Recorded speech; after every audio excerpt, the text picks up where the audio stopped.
Ad Yack. You're listening to Ad Yack. Ad Yack is the official podcast of the AAF Greater Lehigh Valley Ad Club. Our mission is to inspire creativity and enhance the professional development of the advertising and marketing communities where we live and work. I'm your host, Bill Childs, and I'll talk with artists, designers, writers, directors, photographers, along with those who work in a creative capacity. Our aim here is to serve as a creative resource to help you stay informed, entertained, and above all, inspired. But first, I want to thank ASR Media. We appreciate your support and collaboration. Webster's dictionary describes an artist as someone with the talent to create art, such as a painting, a sculpture, music, or photography, while using their conscious skill and creative imagination. So with that definition, I would say my next guest is what I would refer to as an artist's artist. Charles Stonewall is a highly gifted and talented Lehigh Valley-based artist and photographer who has spent his life looking for the light and capturing it in his stunning images. I met Charles for the first time at the Allentown Art Museum, where his work was being featured, and I felt inspired to have him as a guest here on Ad Yack after viewing one of his photos that I found deeply moving. We talk about that photo at length. During our initial conversation at the museum, I was also captivated by his willingness to share the stories behind many of his mesmerizing images. Charles Stonewall's journey began in Easton, PA, where his grandmother gifted him with his first camera, a Praktica, and encouraged him to use it as a source for good. Stonewall's work has an evocative and ethereal quality to it. His approach when creating is to use his extensive experience to see his subjects in a new light and then work diligently to create both timeless and moving work. Charles and I also discovered rather serendipitously that we both studied with Myron Barnstone, a brilliant artist and art teacher who taught a classical approach to drawing and design here in the Lehigh Valley for over 40 years. Charles explains how great art lives in our ability to be open to new experiences and to infuse those experiences into our everyday lives and work. A chance encounter at an art museum led to the interview you are about to hear. May you find it inspiring, informative, and entertaining. Here is my Ad Yack with Charles Stonewall. Charles, how are you, man? Well, good afternoon to you. How are you, sir? I am great. Charles Stonewall on the Ad Yack podcast today. So, Charles, one of the things that I like to do here, and I've been trying to do on Ad Yack, is I really am fascinated by people who seem to kind of go to an extra level in their work. And you certainly fit that bill, because I met you for the first time at the Allentown Art Museum, Cocktails and Collecting this year. And I remember walking past your booth and immediately was struck by the power of the imagery and your photographs. And thank you. I didn't talk with you right away. You had a bunch of people you were talking to, but I did eventually get around to talk to you, and we had a great conversation, and it just flowed so easily. And I thought, boy, I want to talk to this guy on the podcast. So here you are. You're here. Welcome to Ad Yack. Thank you for having me. Where did this love of photography begin? Certainly started during the teenage years, which I had no idea what I was doing camera-wise. But I have to admit that there was a great deal of shyness about me when I was much younger. And I think there might be a tinge of it even now. My thoughts were loud inside and nobody could hear it. And so I thought one way of overcoming that is actually picking up a camera. Not that I was good with it, but I specifically aimed it towards doing portraiture, which means I had to look at you. The first time I went to school to study photography, there was a turning point there. I could have gone the commercial route, which would have made buku bucks, which would have been great. But no, I went the other direction, more to the humanities, which is more heartfelt for me. So and that helped me become more proficient as being a portrait photographer. And then eventually learning the ropes and getting a job at PP&L is when they did have a staff of photographers. Boy, I miss those days. Well, you told this great story to me that I remember to this day about how I believe it was your grandmother who said, yes, stay on the porch, or was that your mom? It was actually mom who said that. Stay on the porch, right? And you did until you were old enough to come off the porch. And then you kind of went, hey, I like this. And then you went across the street and you're like, hey, I like this even more. And that kind of instilled this willingness to kind of want to travel, right? Want to explore new things. So tell me that story, because I want to hear it again. It's about discovery about yourself and discovery what your environment is like. And so if you were at the age of 9, you weren't really allowed, or somewhere around there, you weren't allowed to go across the street. You know, mom was very strict. But going across the street, you get to see a different neighborhood. And then eventually, as you get a bit older, you learn how to drive. And I remember the first time I actually drove to the Poconos, it was like an autumn, and it was gorgeous. And it was so gorgeous that I'm driving alone in my car and now seeing the Poconos in autumn for the first time. And thinking, geez, I've never seen this before. This is gorgeous. But I remember having a moment of thinking, well, maybe I should just go back and tell the others, which is a great metaphor, because I think that's what a lot of artists do. We tend to see things before the others do. You got to see this painting. You got to see what I just saw. You got to see what this poetry is about. Wouldn't you say that that's also in photography? Because you almost have to kind of see the portrait before it's done. Doing a portrait for someone because they've come to me to do it, I'm pretty much following what they're looking for. But I may also come up with a conceptual photograph, which is what I'm really more interested in doing right now. Or when you shoot your stuff for the theater, when you shoot theater, right? Don't you have to see the photo before it becomes a photo, in a sense, right?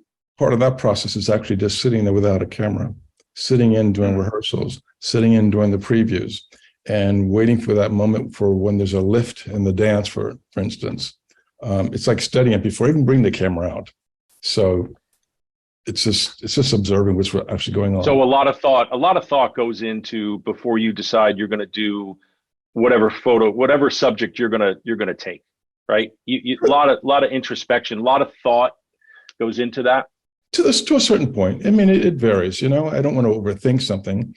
And even if I'm coming up with an idea of conceiving a photograph, it doesn't always turn out exactly the way I want. There's those happy moments that actually, emerge as well. So, but I'm not usually too far off. Here lately, when you talk about portraiture or working with other artists, I'm surprised what we get. Now, you grew up in Easton, right? That's right. Okay. Southside more specifically. Okay. And then how did you end up in Kansas City? It was a strong intuition to actually get up and leave. There really was nothing here in the Lehigh Valley to hold me back and to free myself up, largely because I was unemployed at that time. And I kept saying, can't tell me you can't get a job in one of these 50 states. At that time, PP&L had downsized and they removed our department. And I had all this wonderful knowledge. I mean, in video and also in photography, that's 2 careers, but I didn't have a degree to back it up. I could tell you what I could do, but you apply for a job, they really want to see it on paper. So for me, moving to the Midwest, I didn't know a single soul. It's like reinventing yourself. And at an old age, I'm proud to say I went back to school full time, and it was well worth it. It was well worth it. I kind of questioned why didn't I do this before, but I didn't, because I was gainfully employed. There was really no need to go back full time. But it was like reintroducing myself as a photographer to me. The work just changed.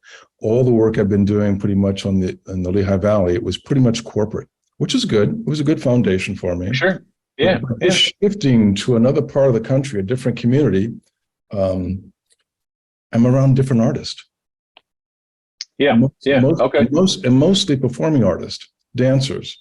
I'm not a dancer per se, but it's like being introduced to storytelling that doesn't have quite a narrative to it, especially when you come to dance.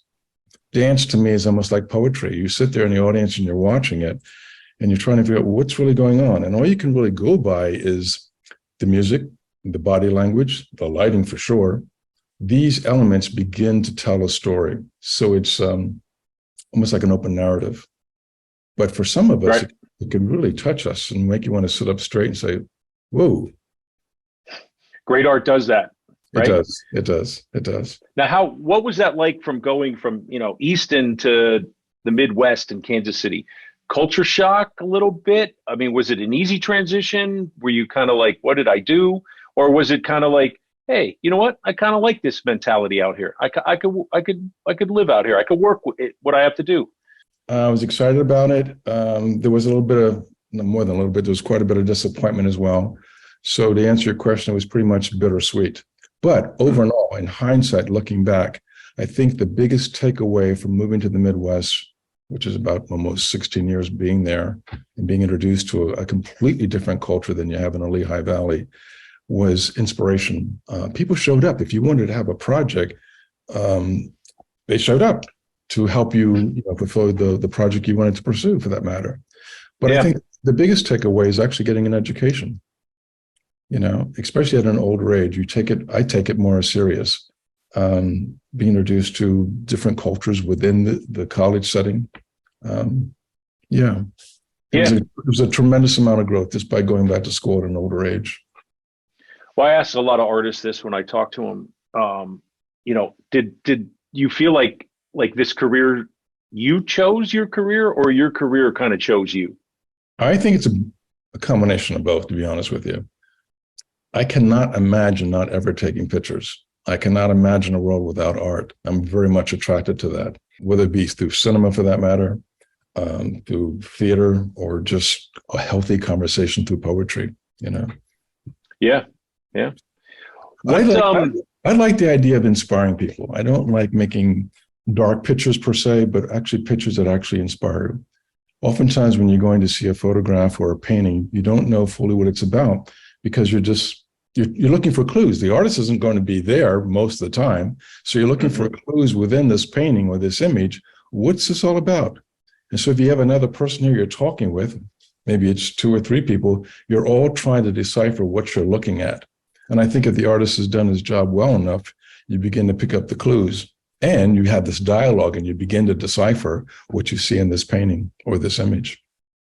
So what do you use to judge what goes into a successful photograph? How do you approach that? What do you, when you look at a finished photograph that you've taken or a series of photos you've taken, how do you judge whether or not it's successful, or is that not for you to judge? Is that for the viewers to judge? Well, I think at first I start off with a setting, a design. There's got to be a pattern. So I may possibly do something in-house, or I may do something out on the street, for that matter. And there's a pattern, there's a design. I mean, there's like outdoor theater was what I call it. And so when I see a formation, whether it's on the back porch or whatever it is, for that matter, that could be the setting to begin to tell a story. So it's got to have a set of design behind it. And then you put the person in front of that design, that pattern, and that helps begin to convey the story. Yeah, I saw that very apparent in the photos that you had on display at Cocktails and Collecting, because especially that one that really just pulled me in was the before and after in the same space of the kind of the rundown room with the chair and the shade. And then on the other side was that same room, I believe, a year later. And it just, boy, did that resonate with me. And me too. Let me try to explain what that was all about.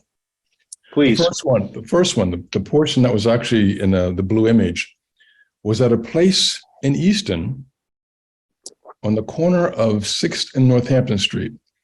It was called the Vernon Hotel, which was very, very dilapidated. And I have to admit at that same time that I wasn't exactly in the right frame of mind. I was depressed. I was unemployed, not a pretty picture at all. Yet I'm still taking pictures. So I don't remember even asking for permission to go in this building, which I said was very dilapidated. And it must have been late in the afternoon, maybe 4 o'clock or so. And the sun is just pouring through the window. And this shade is torn and ripped, but the sunlight just poured right through it and it scraped across the wall. To be honest with you, I really didn't have that image printed. I took the picture. I had it developed. This is in the days of film. Mm-hmm. I never got around to having it printed, period. I move off to the Midwest. I'm introduced to a completely different culture. And my life seems to be transformed or beginning for that transformation at that point. I find myself back here on the East Coast, specifically the Lehigh Valley. Don't know what that's all about, but you talk about your life going in full circle. And now I find myself on the corner of 6th and Northampton Street, but it's called the True Rivers Brewery. And I happened to be in a meeting at the time with a really good friend of mine, Danny Moyer. And just before the meeting got underway, I was watching the sun pour in, and it still didn't dawn on me. This is like the same place you took the other photograph. And as the sun just poured in, I couldn't help but take the picture. And I still didn't quite get the connection until I bumped these pictures together as dyads. You talk about life transformation. So in other words, I didn't plan this. Right. And I started thinking from that when I matched those two pictures up. There's a lot of things that I think I or we intend to do, but what about those serendipitous things that happen?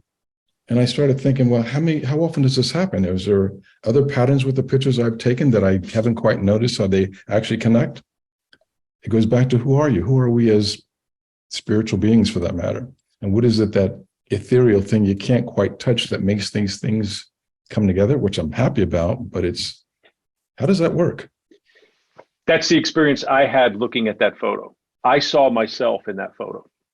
How so? I saw myself in that photo because I have come through a period recently of my marriage ending, my 30-year marriage ending. I was also laid off for a period of 7 months. This is about 4 years ago now. So I'm through all that. But that's what that photo spoke to me when I looked at it. I felt like that's me. That's a before and an after of me. Or that's me now on where the shade is fixed and the room is still nice. But even when I was on the damaged side, the light was still there. But I just didn't look real good to the world. I hear you. Do you know what I mean? And it's about transformation too. It's about growth, which I think is a great metaphor, whether we see our own growth or not. You know, the interesting thing about having a circle of friends around you, they act as mirrors.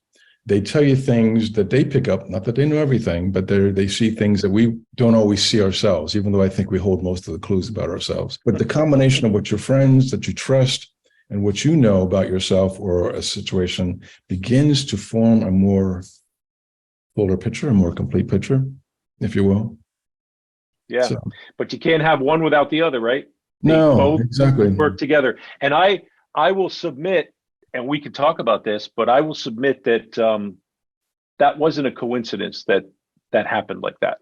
I feel like that building waited for you to come back to show it in a better light, or show it as it, like, look, I'm better now. Take my picture. Yeah. Right. I feel like that was running through that photo as well. I mean, listen, I think that photo is why we're here talking today. I really believe that. I believe that photo, I mean, and I saw all your photos and they're all amazing, but that one really, boy, that touched me. That really got me because I saw myself in it. And I just thought, and it's so interesting because it was an empty room, but I was there. I was that empty room. I get it. That's great art, man. That's when, like, art can really move you, you know, and you have a visceral experience with it, and it sticks. It's like when you see, to your point earlier, you know, wonderful dance, or you hear a beautiful string of words and poetry. It goes in there and it sticks onto you. It doesn't leave you. Even though it happens and then it's gone, it stays with you. Yeah, absolutely. Yeah. Wow. Talk about spiritual beings there. Right? Yeah. Yeah, for sure. So correct me if I'm wrong here, but I believe you told me your grandmother gave you your first camera. That is true. Tell me about your grandmother. Most of us still remember Hess Brothers, right? On the fifth floor. Well, here's a good story. On the fifth floor, I don't know, was I 16, 17 years old? She purchased a German camera for me. It was a Pratica camera. It was $95, which was a lot of money back then. $95. Oh yeah. And that time, my grandmother was taller than me, and she says, "And you know, we're expecting you to do well with this." I didn't know what I was doing with this camera. The pictures weren't even coming out. I thought, this is like wasting money. It took, I think, years, or at least a long period of time, for me to really begin to understand the mechanics of how the camera was working, even though I was trying to use it to overcome shyness, which did work. And now I was just learning the mechanics of how it works and really understanding how that, how it works. Yeah. Okay. Now, what's interesting about that, and you talk about another one of those serendipitous things, Hess Brothers was on the corner of 9th and Hamilton Street. Yeah. All right. So I don't know, what am I, 16, 17 years old, something like that. And then I eventually go off to Philly, take my first classes in photography. It's the bat phone. Take my first classes in photography. And I come back to Allentown and I get a job at PP&L as a staff photographer. PP&L is on the corner of 9th and Hamilton Street. I got the camera across the street. Once again, one of those little serendipitous things. How the heck does that happen? Every once in a while, you'll notice something like that, or you could easily overlook it. But to me, it's like, huh. Do you remember what I brought to Cocktails and Collecting when I said, hang on, I have to show you something? After we started talking for a while, I had a blueprint with me of the PPL building. Yes. Yeah. And it was gorgeous. Right? What? Yeah. I had it with me because what had happened was there was, I believe that the current president of PPL bought one of Kelly Forte's paintings. Okay. And I was going to give him this blueprint as a gift to just say, hey, you're the current president. I think you would like, I mean, it's a big print. It would cost a lot of money to get framed. And I have a Ken Rainier pen and ink drawing that was done of the PPL building in my home already. So I brought it because I thought if this guy shows up, I'm going to give it to him. And instead, right next to Kelly Forte's booth is Charles Stonewall, who shot photos for PPL. And when you first showed me the blueprint on that, I didn't want to interrupt you at the time, but I was almost eager to say something to you. And that as an industrial photographer with PP&I, we went into a lot of power plants. And specifically in Berwick, Pennsylvania, they have a nuclear power plant. So they started building that in the late 70s, throughout the 80s. They have a cooling tower there that's 540 feet high. Now imagine, it's hard to imagine 540 feet.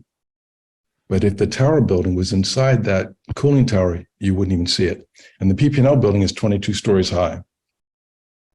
That's right. You know, wow. So the years of PP&L were good. I look at that as a wonderful training ground, overcoming fears again, going in coal mines. Who wants to go in a coal mine? You can't even stand up straight, you know, and you can't use a flash. You're 5 stories underground. You got a helmet with a light on here, and your task is to come back with a photograph of what's happening underneath this in the coals. There's these dippers, you know. Yeah. And you can't use flash because it's highly flammable. So they have to ask a coworker for her or him to look there as well, move your lights so that we can get this exposure.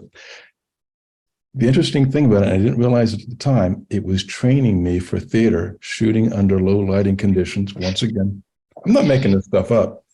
Theater was not in my radar at all.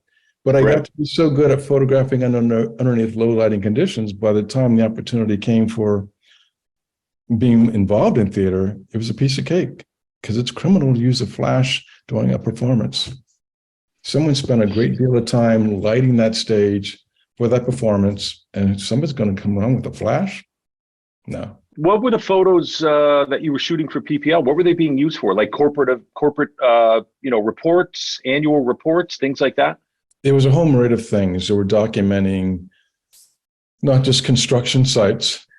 I mentioned, the nuclear power plant in Berwick, but we also go to Martins Creek, which is coal, hydro plants. This is a great education for me. And whether they're getting new vehicles. Unfortunately, if there was a tragedy or an accident, I had to document that as well. That was kind of horrific. So, especially if something should happen to a lineman. And of course, then you have your typical portraits if someone got a promotion as a VP for that matter. All of this was a wonderful training ground for me. I don't think any school could have given those kind of assignments out because these assignments were for real. I think art, photography and art are so precious to me, and I hope that it is for others as well, that I'll use myself as an example. When I got hired at PP&L, they asked me a very peculiar question about, was I afraid of heights? Not me. Why would they ask that? Only to find out everybody else that they hired was afraid of heights. Therefore, you're it. Okay, what does this mean? I don't like going on roller coasters or Ferris wheels. That's not me. I'm more of a ground person. What it meant was getting inside planes and photographing buildings that were down there. And you had to come back with these images. This is all filmed now, so you have to know what you're doing. But I also have to trust the pilot. No funny business. Once again, it's almost like theater because it's like collaborating with someone who has a different skill that you have so that you can fill the task. And that's little by little, the fear of heights began to erode from me. Wow. I'm not saying it's completely gone, but this is another aspect of how the arts can help. Well, I'm a big believer of dots connecting. Yeah. You know, like you might be working on a dot and you have no idea how that dot is going to connect, but 15 years, 20 years down the road, all of a sudden it comes roaring back. Just how you were describing about, shooting in the coal mine and, the limited light. And it was preparing you for your theater, taking pics in the theater. I mean, it's just amazing. You don't have a clue where it's going. I didn't have a clue where it's going. No. I have a big question for you. What's your philosophy on life? What's your life philosophy? I think the word perseverance jumps out. No matter what seems to be coming down the pike, I have a tendency of always bouncing back. Where'd that come from? Where does that come from? I can't fail. I can't fail. There's too much at stake here. I've got too much invested in me to have a shortcoming, something like that.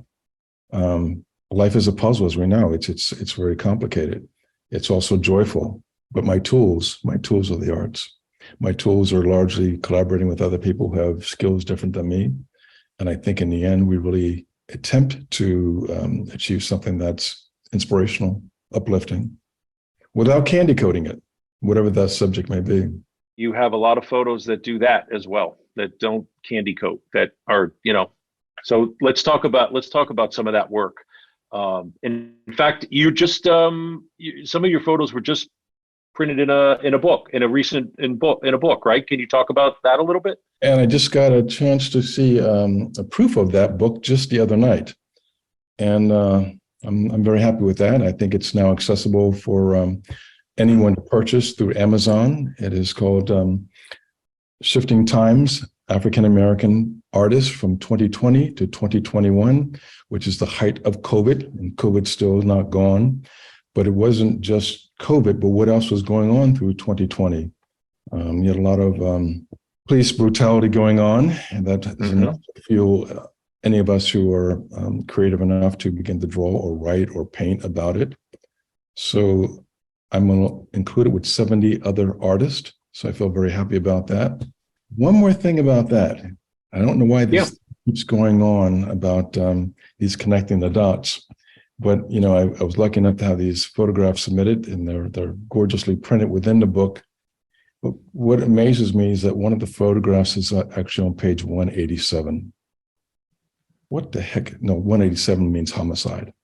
I don't know if you and I talked about that before or not. Yeah, I did know that too, because there was a movie with Samuel Jackson. Yeah. And I'm thinking okay, we're smart, but I'm not that smart to be able to plan it out for it. It was out of my hands. It was given to someone else.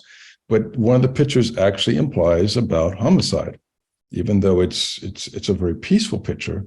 It's what's happening outside the frame that you can't quite see coming into the image, Yeah. So, that book is now available, and you can get it through Amazon. That's awesome. Yeah. We'll show some of those photos here. Okay, good. As we're talking. Yeah, when we so people will be able to get to see them. So what are you currently doing now? What are you working on? I may see something out that's happening. I was doing something that started about a year ago, and that project is not quite finished yet. It's kind of horrific. I'm sitting there watching the 6 o'clock news, and there's a group of young teenagers, Asian teenagers, in Philadelphia on their way home from school. And in that confined area, by being on a subway heading back home, there was another kid there, actually a much larger kid, who started bullying these kids. And it was all captured on video. very disturbing to watch. And it annoyed me. Obviously, I'm not Asian, but it really, really upset me quite a bit. I kept thinking about it, like, what is it you can do about this? And it took me a while to figure it out. But eventually, I made that a particular theme, not to duplicate what had happened, but to try to show the opposite of that. Can you imagine anybody being under ridicule or being abused or beaten or just put down? They feel pretty much alone. And if I have these gifts as an artist, what is it that I can do to help? So that question always is out there. So I came up with a series of pictures through collaboration that I think are more calming. One of the pictures is of this young lady. She's just holding a camera as if it's peace, but she's actually meditating. And just at the edge of the photographs are two different individuals. We don't even see their full faces, but they're there in solidarity to help support you. And I think that needs to be seen, especially in contradiction of what we just saw that was so horrific. We need to be reminded, all of us need to be reminded that there's someone there, there's people there to support you, to help you. I'm really big on that, no matter what the subject is.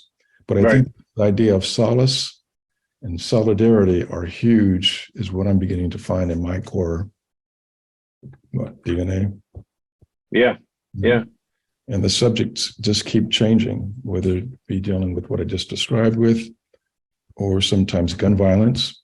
I think collectively, while the pictures seem separate, I think they're all connected in some kind of way. It's almost like a quilt. You know, there's like a theme running through these photographs, like an open narrative. Especially if you saw the whole body of work, which even I'm trying to figure out as well. So it's not like I have the answers, but I just find that having an intention to photograph something or being attracted to something, this is what seems to emerge out of this. And it's done largely by me collaborating with dancers. And they're not dancing. Dancers sit different than I do, than most of us do. They're just sort of unique, and that body language helps portray a story through imagery. What's a piece of advice you got growing up or recently that has resonated with you? What do you have anything that like that? Just a piece of advice that has stuck with you? Most of the time when we're younger, we're not really paying attention.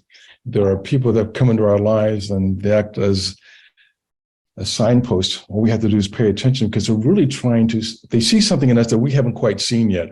And they're trying to encourage us to do better, to partake more into what they see about us. Myron Barnstone comes to mind right now. I'm not sure if you're familiar with that name or not. I studied with him. Ah, there you go. Yes, I know him very well. I call him my captain. Yes, yes. I only wish I was paying more attention. He had my attention. We were great friends, but I wasn't fully engaged as I should have been. He says, anybody can draw. I kept saying, I can't draw. Well, okay, I do some sketches. Maybe the sketches are a little bit beyond the stick man. But the point is, he usually, when I give a talk, I have to mention his name because I think it played a major part in how I take pictures. I kid you not when I say this. No, I understand 100%. Yeah, and plus, you know, part of my reluctance, I think, to go into the fold with him was the idea of, hey, I take pictures. Why do I have to learn how to draw? But after taking his class, the pictures changed like dramatically. Again, it was slow for me to come around for that. Yeah, and I was surprised. I thought, okay, grow up, kiddo. You know, pay attention here. I'm not sure if you had the photograph of the accident. That's the car that's turned upside down. If not, I'll have to send you that black and white If photograph. not, you got to send it to me. Yeah. That picture marks the turning point of how I actually make pictures. And it's through Myron Barnstone, through that specific. Wow. It falls right into the golden section, right off the bat. And I remember what it was all about. Basically, I had an assignment in Lancaster, and we were heading back from Lancaster to Allentown.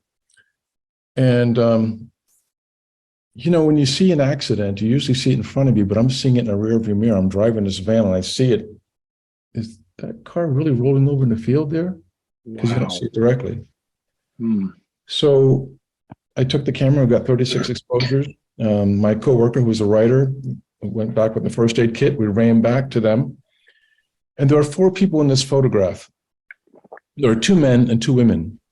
And this guy has his hand over his face like this, like, oh my God, what did I do? But it turns out that it was a husband and wife arguing. And things got out of control. And then they went off the road. But the irony is, there was a doctor on the opposite side of the highway, comes around with a U-turn and shows up. He's the 4th person in the photograph. When's the last time that a doctor shows up at the scene of an accident? And it's all in one shot. And it's the photo that changes kind of everything. It does. It does. For you. Yeah. Wow. This is also combined with, I come from a portraiture background, but my coworkers come from the morning call. They had a photojournalistic background, and I didn't. Of course, you want to be, up to par with your peers. And that was also being more and more into the photojournalism realm as well. So yeah, that's a turning point. I did not know that about Myron Barnstone. I can tell you what Myron did for me was he taught me how to see. Taught me how to see what I'm looking at, see the world, see the way art, we did a lot of drawing in that drawing 1 class of bottles. We did a wine bottle, we did a Perrier bottle, and an Amstel Light bottle. But those 3 bottles, as you evolve through the class, you could turn those into a cathedral. The way those bottles would be organized and drawn. And I'll tell you my connection with Myron is I was taking his classes, and I said, Myron, one night after class, I said, this is like amazing. Your legacy. How are you capturing this? He's like, well, I have a series of VHS tapes. I'm like, and this is when DVDs are starting and CDs, and right. I said, Myron, we got to get this on DVD. Yeah. We got to do this, right? And he listened, and he said, I think you're right, Bill, because I think he was feeling his age a little bit. He was getting up there in age. And he said, how do we do it? And I said, I was working at an ad agency at the time. And I said, I'm working with a production manager. His name's John Mulder at the agency that I'm at. I'm going to get with him. We're going to figure this out. And we did it. We did it. We captured. So you can now go and purchase the Drawing 1 series. You can purchase his color theory. His figure drawing, it's all on DVD. It's all shot beautifully, wireless mic, all of it. And then what had happened was he retired. He retired shortly after the DVD series was completed, and it's selling all over the world. Wow! People are learning. People are learning about.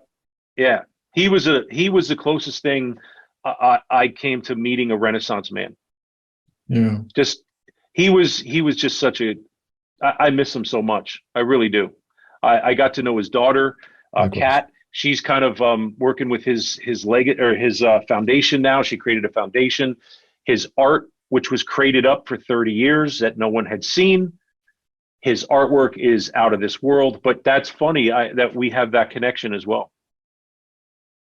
And you mentioned the Morning Call. I wasn't in editorial, but I worked at the Morning Call for 17 years on the advertising side. Yeah. Yep. So do you know Ken Clauser?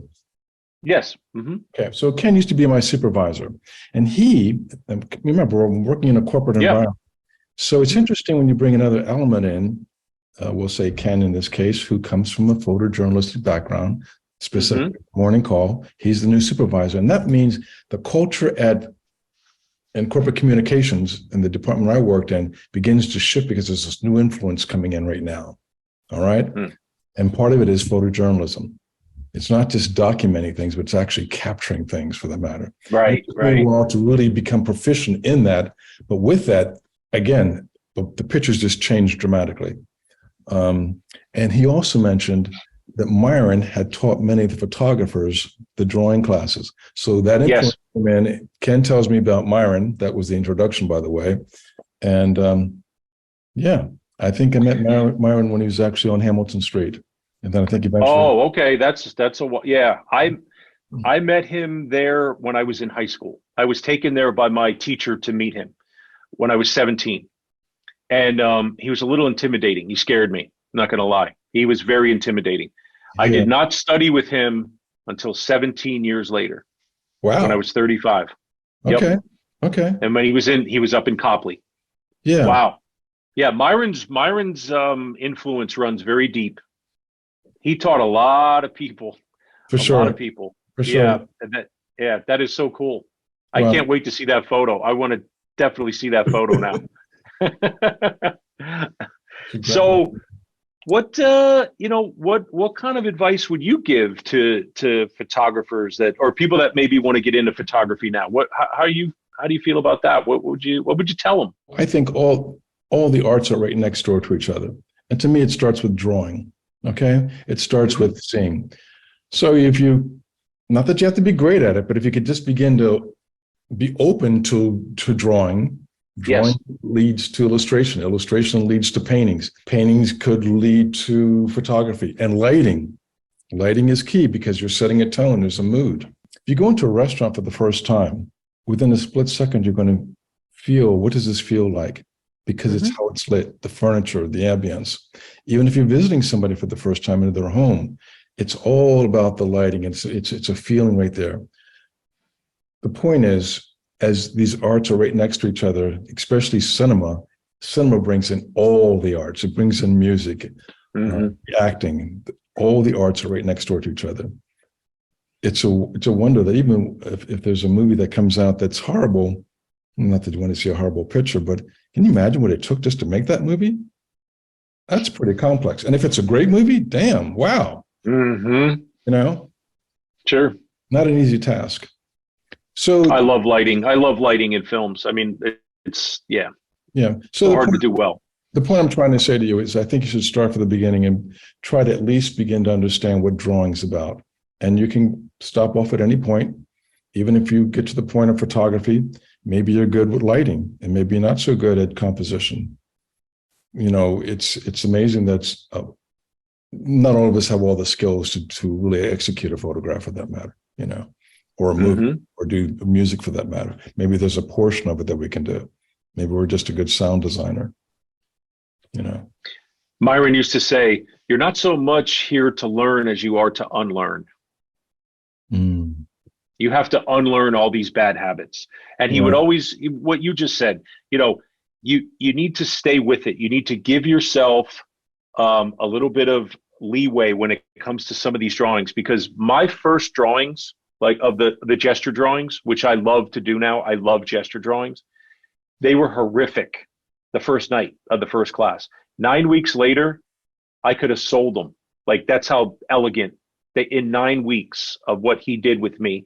And it just took a lot of practice. I spent weekends in my room at home just with that Conti pencil and doing those gesture drawings. And then the third dimension. And it's just that creating that muscle memory to kind of create that. And Yeah. Practice, yeah. practice, practice. Yeah, Hmm. Yeah.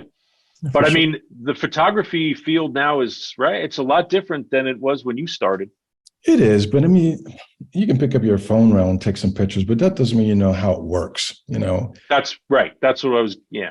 It's call Because me. everybody's a photographer now. We all have iPhones, right? Isn't that Yeah. isn't it? Well, I'll Isn't tell that you how what. that goes? Here's what I do with my phone now. I do use it as a sketch before I take the real photograph. So I might scope out a location and I will use Hmm. that as if I was sketching. That I have done numerous times, and then go back with a set of lightings or whoever I'm going to be photographing, and at least Hmm. I've got that frame lined up. And even then, I'm still tweaking it a little bit. That's how I Hmm. use my phone.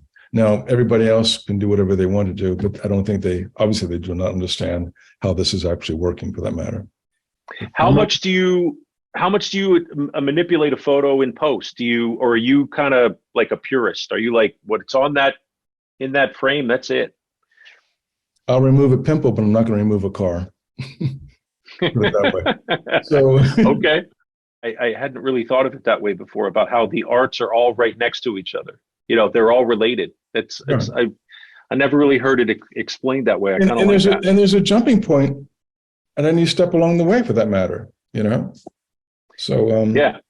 And Myron was good at teaching people the basics. Like, you need to learn the basics before you, or he would say, learn the rules so you know how to break them properly, right? But we're going to learn the rules first. We're not just going to go to breaking them before you learn them.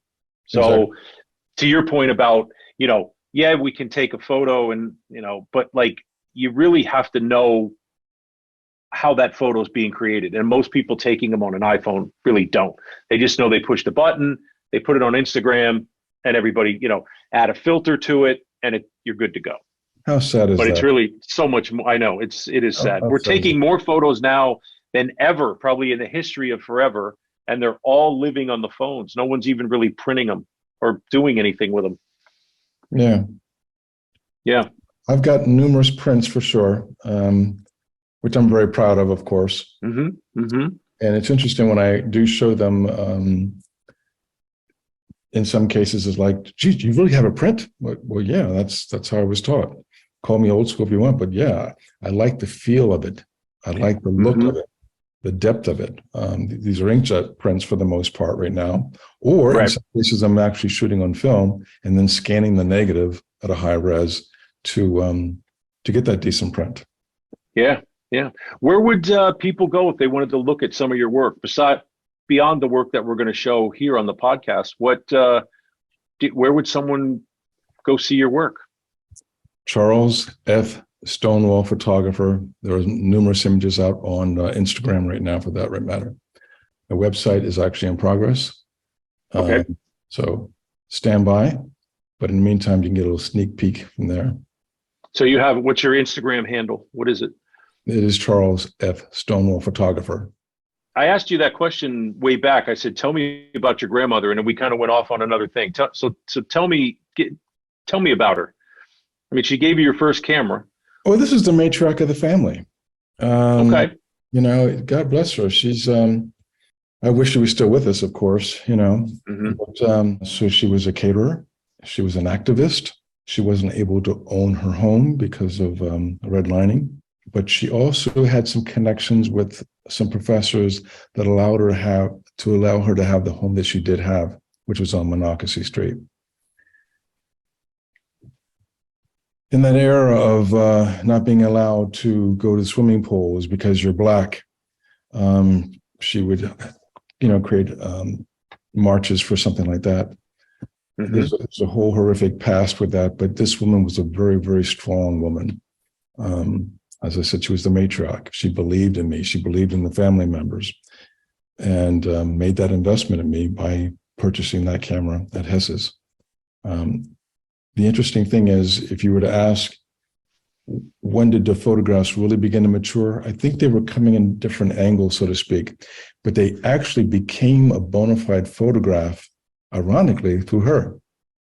I was trying to really make some good portraits, but they really weren't great.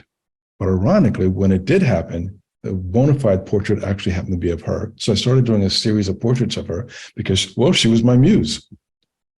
They were black and white photographs. You could feel the texture of the skin. And we just sit and talk. And I would just capture these pictures very quietly. And they're timeless. Many of them were photographed in the 70s. And here it is, 2022, getting ready to be 2023. They're timeless. Because there's nothing about the picture that dates it, so to speak. But it's that of the skin. And this elegance that she brought as well. This is a very brilliant woman. But unfortunately, during her time, those opportunities weren't readily available as they are for many of us today. I also loved another photo that you showed me. It was two separate shots. I think it was State Theater was in the background, but the way the photos came together, they formed like a seamless. And that's right. And then it was down an alley in Easton. Beautiful, beautiful lighting. It just looked like a soft blanket of light. Yeah, what ties it together, again, these are two pictures that were shot separately, like months apart. What ties them together is actually the lighting itself. Both of them happen to be early in the morning, and the sunlight, just as it's coming up, scraped across these brick buildings. And they're both in Easton, which is one of my favorite towns, of course, because I'm born and raised there. And even looking at the State Theater has its own memories with me. The movies that used to play there, which they don't play movies there anymore. It's strictly theater right now. Right. You could spend a whole afternoon just going to the State Theater, watching a double feature, or seeing. I saw Dr. Strangelove there. I saw Spartacus there. I saw a lot of the James Bond movies there. Bullet. A lot of the classic. Steve McQueen. McQueen. Yeah. Yeah. Then after seeing Bullet, you want to go out and get a turtlenecks. and a Mustang, right? Yeah, but I only had was a '63 Ford Falcon, and I thought I was McQueen. But anyway, but Easton does have hills. Right. You could duplicate some of those scenes. Yeah. San Francisco, right? Sure. But just remember, we're in Easton now. I know. Yeah, I wouldn't recommend or encourage that type of driving. But the point is, looking at the State Theater, it brings a lot of historical memories for me. Mostly movies, I just love your eye. You have a tremendous eye, and your craft and what you bring to the craft of photography to me is just it's inspiring. I think. Well, thank you. I appreciate that. I think it comes from being eclectic. And I'm proud to say that. I say eclectic in the way of, I love movies. I like particularly film noir movies.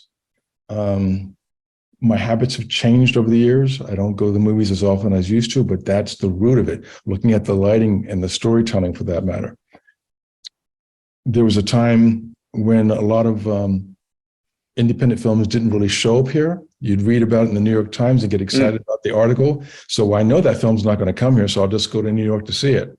And I did this for years on end, being influenced by not just independent films, but foreign films. And all those imagery begins to shape you. Well, eventually, I started looking at commercial films too, but I really was rooted in the old black and white film noir movies. Right. So that has an influence on how I take pictures. So does drawing, as we spoke about before. So does theater. And when you take this and you take that and you begin to form something that, I hadn't thought about it this way before, but I don't like just being stuck at one thing. I'm, like I said, I'm very eclectic. Yeah. And I'm fresh.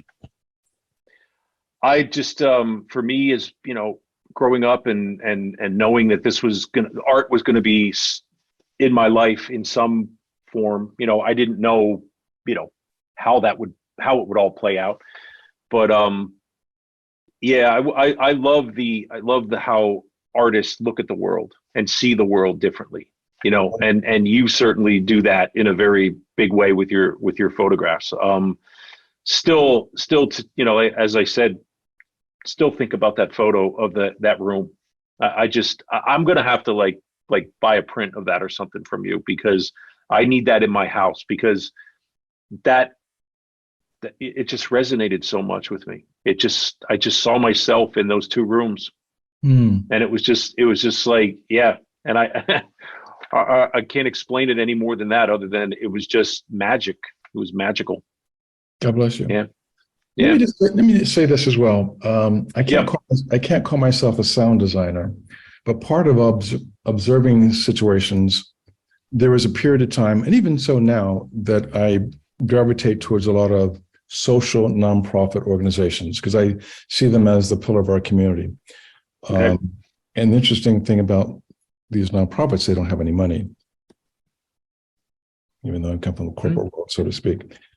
And I say this because when I got to be introduced to a number of these organizations, and one in particular was called Accessible Arts, which was based in Kansas. This introduced me to a group of young kids who were blind. And it ranged from them being totally blind to maybe just seeing the outlines of figures, So they're hearing very astute. And we made it historical for them. This is like almost like a summer program. And what we did is we took them on the Lewis and Clark Trail. So these kids who are 14, 15, 16, 17 years old is eventually going to become adults and got to, fend for themselves, so to speak. So we did a lot of camping out, pitching tents, things like that. The point I'm trying to make is we took them to the movies. And why would you take blind kids to the movies? And what they had is that they had a counselor, student. It was about 5 rows of that. Okay. And the counselors were whispering into the ears of the students of what was on the screen. Now, it's one thing if you whisper, but if there was a sea of whispers, if there's like 10 instructors whispering at the same time, and I'm in the back of the theater and I hear this sound that put chills, literally chills, just to hear that sea of whispers, and they're all describing what's on the screen. I'll never forget that. Even though that was taking place there, because of hearing that and witnessing that, I collaborated with a sound designer to act with the idea of whispering.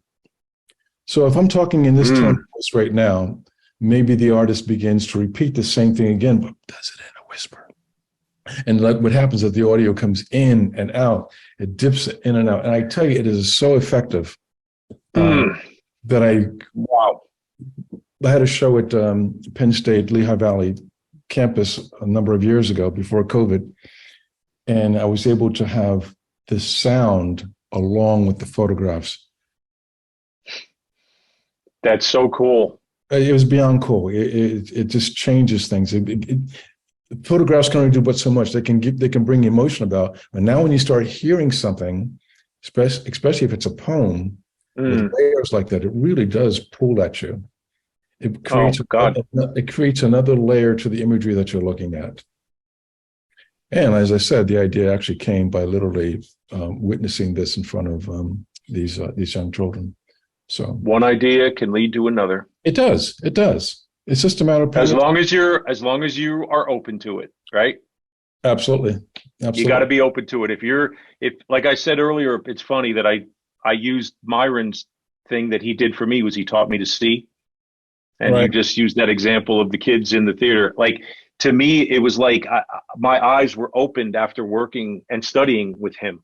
Yeah. I saw art differently. I saw the world differently. And if you're open to those things, you will see them. I did a podcast with another gentleman. His name's Tony Vengrove. And he had this great quote. He said, you know how the normal quote is, I'll believe it when I see it. He said he likes to say, you'll see if you believe it, you'll see it. That's positive. I love that. That's positive. I love that. So many people in business today are closed off. They want to see the numbers. They want to know the success is going to happen on a design before it even runs. And it just squashes all kind of innovation and creativity. And it's just sad. And to me, I just love that. If you believe it, you will see it. And, I think you live that. I think you live that. Yeah. You just, and you use perseverance, which I like as well. But my word for you would be positivity. You radiate it. Well, just radiate it. Thank you. I was looking at some of the articles that you wrote online there. And man, you're a great writer. Oh, thank you. No, really, it's clear. It's right to the point. And one of the things that jumped out is, I think we talked about mentors, and oftentimes the mentor doesn't show up as readily as we'd like when you're younger, or even now for that matter. Eventually somebody shows up, but maybe it's not the typical, hey, son, I'll show you how to do it. But there are people who say something or do something that I'll latch on to that. And that, to me, is almost like having a mentor, maybe not in the traditional sense that I had hoped for, but it's a nugget. It's something that pulls me a little bit more. And then from that, it begins to grow. So you were writing something along that line there. And I just thought, what did you say? Creativity represents change. And if the change makes you comfortable, how do you expect it to make decisions that will move you business forward? You remember that? Yeah, I do. So a lot of great quotes coming from you for this. which we need to see. We need to read. We need to hear this. I experienced all that stuff. So it's just me writing from the experience, you know? Yeah.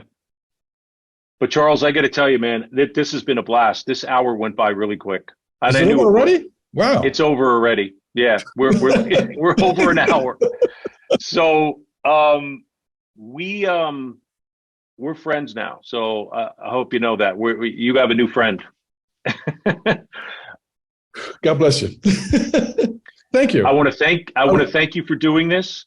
Your work is fantastic. We're going to show it here on the podcast as we talk about it. Okay. And I want and encourage people to go look at your stuff, seek you out, follow you, and because I think you're phenomenal. I think you're incredible, and we're lucky in the Lehigh Valley to have you here.